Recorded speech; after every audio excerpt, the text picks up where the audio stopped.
no one in the region except for Netanyahu and the people around him want an escalation. Well, an escalation could mean the end of the global economy.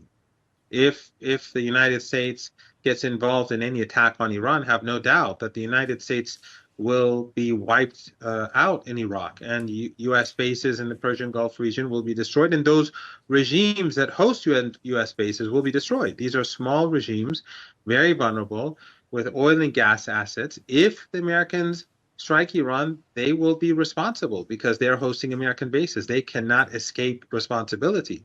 So that would lead to a global economic collapse. And we already see what's going on in the global stock markets today.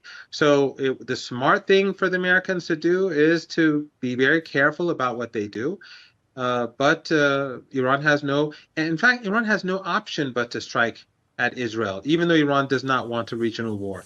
For the very fact, as you showed earlier, that the United States will not prevent the Israelis from carrying out atrocities, whether in Gaza and the Holocaust in Gaza, or the assassinations in Iran or Lebanon. Whatever the Israeli regime does, the regime in Washington will protect it. Regimes in Europe will protect it.